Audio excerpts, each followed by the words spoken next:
Welcome to FAQ, where your patient questions are answered by leading experts in medicine and wellness. And now, here's your host, Hailey Hough.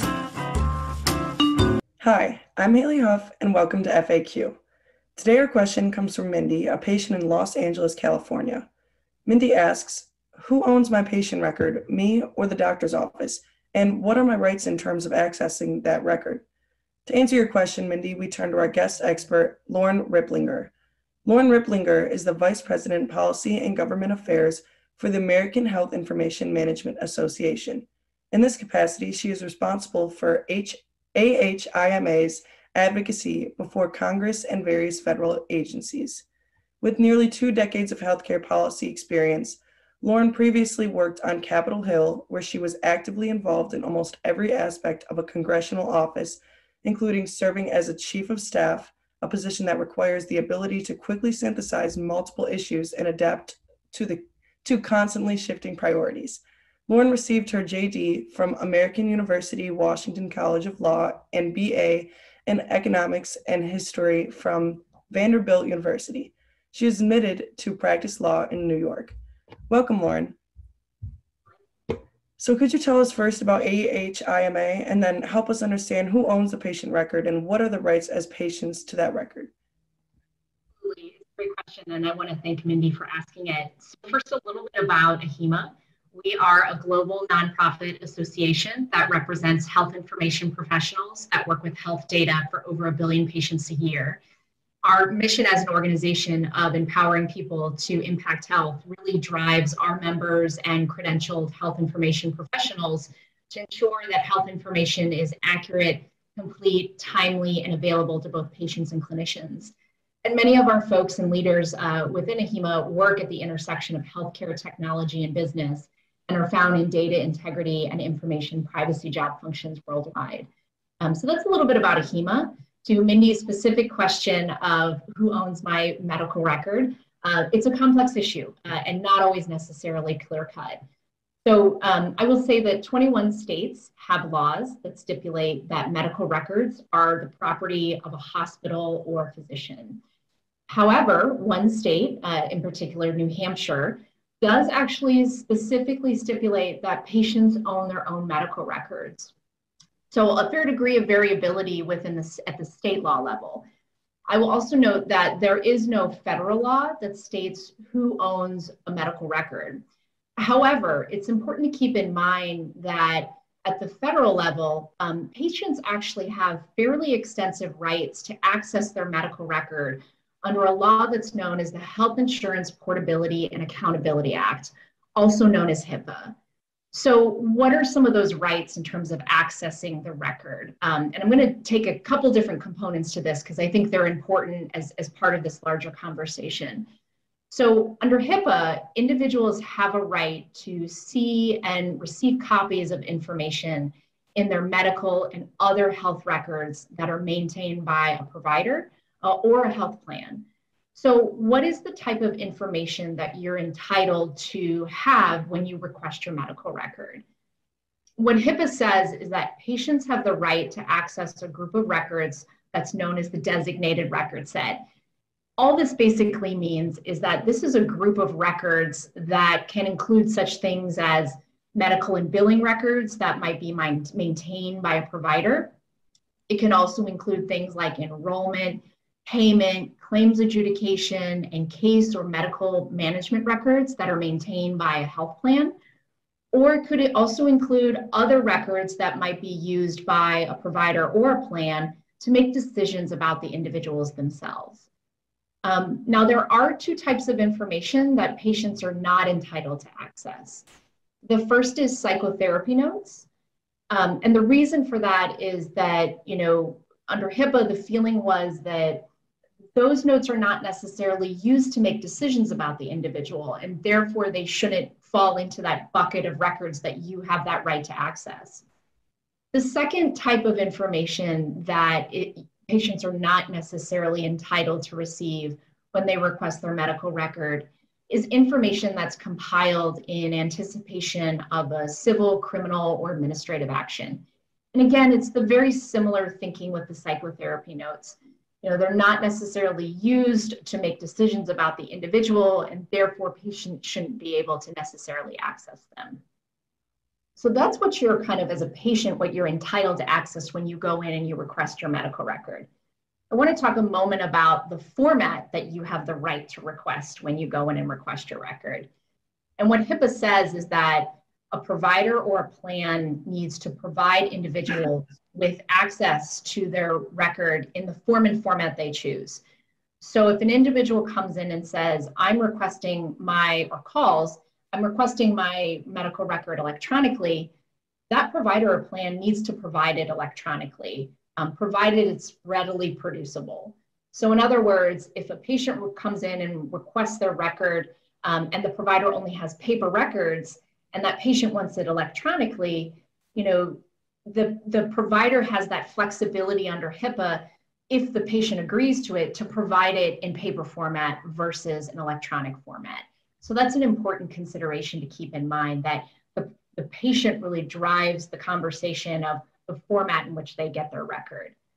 Mm-hmm. The other thing to keep in mind is that there's really strict timelines in terms of when a patient requests their record, how quickly a provider or plan needs to provide access. So under HIPAA, a provider or health plan needs to provide that access to that medical record within 30 days of receiving that request.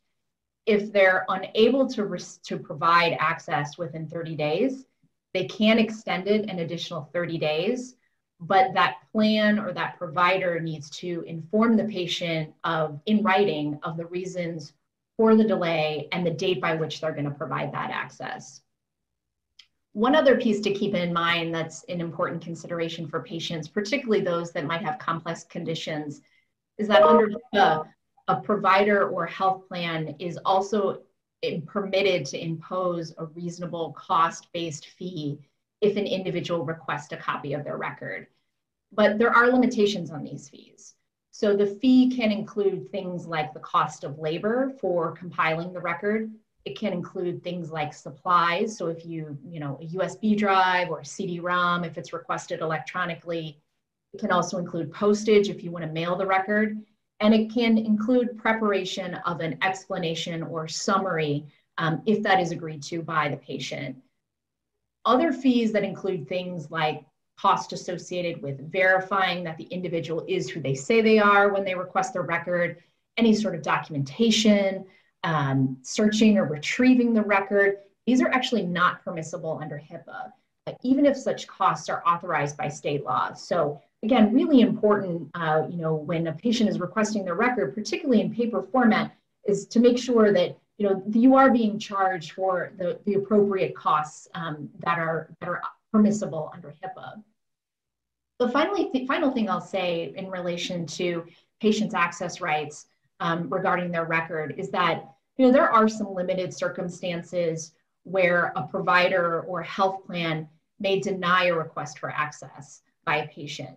And again, an example of this might be a request for psychotherapy notes, but it also can include maybe a request by a patient to access their records, and it's reasonably likely to endanger the life or physical safety of that patient or another individual. What HIPAA says is that in some of these circumstances, if an individual receives a denial, they have the right to appeal that denial and have it reviewed by another licensed healthcare professional. But in other circumstances, they may not necessarily be reviewable. So again, psychotherapy notes, that's always going to be out in terms of the patient requesting access. So I think those are some really important considerations that even though the ownership of the medical record is still a complex issue, there's very clear rights and strong protections for patients to be able to access that information and their health information at the end of the day. Well, thank you. So that was a very, very, very thorough answer. I really appreciate your ability to be so specific. You hit everything. I mean, that was an excellent answer. A few questions that I would have is, so I know you talked about the psychotherapy and how that could be an instance where, providing the records is not going to be beneficial for the patient. But I just was wondering, is it one of those things where maybe like a like a family member is able to access those? I know there are some circumstances when you're under 18, your parents are able to access all your records. But the psychotherapy, is that, all kept to the doctor's office, or is there anybody at all that could view them beside the patient? That's a great question, Hailey. So it's always out. So even if a family member or a caregiver requests access to those psychotherapy notes, they're not going to be able to access that. I will say, though, that's not to say that, any sort of, that doesn't mean that that information is completely gone, right? It might show up in other places that that patient can actually access that information. It's just the notes themselves, the feeling from the Office for Civil Rights, who really enforces HIPAA, and have said, again, it's not necessarily used to make decisions about the individual, and therefore we don't think they necessarily have the right to access it. Okay. Yeah, definitely. That makes sense. I guess, that you had such a thorough answer. I'm very, very impressed. I mean, it had every single avenue. I would start to think of a question in my head, and then you would answer right away. I mean, you really thought this out. It was excellent. I guess my final question would just be an opinion-based. You said that those 21 states, that they believe that it is the property of the hospital, and I was just wondering, do you agree, like, in your personal opinion and all the information that do you agree that it should be ultimately the property of the hospital, or more leniency on patients having access to that and it be more of the property of the patient? Yeah, it's a tough question, Hailey. I mean, I feel like this question increasingly pops up when we talk about digital health, right? Particularly, and I think it's going to continue to crop up, particularly as we think about, the data flows, and that what we consider is the traditional medical record and all of the data that is increasingly living outside of your medical record. So we think about things like patient-generated health data. We think about, monitoring data, remote monitoring information, all these types of things. And as they increasingly live outside of that medical record, I think this question of ownership is going to keep cropping up, to be honest. And so it's a challenging issue to work through. What I'll say, though, is that, this access right is so critically important in terms of patients being able to access their information. And I always strongly encourage, patients to think about these protections that they have, because oftentimes they are overlooked. And so we can't underestimate the power that HIPAA gives to patients in being able to have access to their information. Wonderful. Thank you so much. Again, this was an excellent interview. Your answer was so thorough. I can't even express how good of an answer that was, honestly. Thank you so much for talking to us, Lauren. I look forward to seeing what else, HIMA can do. And you said it was a nonprofit too, didn't you? Yes, correct. That is awesome. Wow. Well, thank you so much for talking to us. The opportunity. I'm Hailey Hough, and I look forward to seeing you on the next episode of FAQ.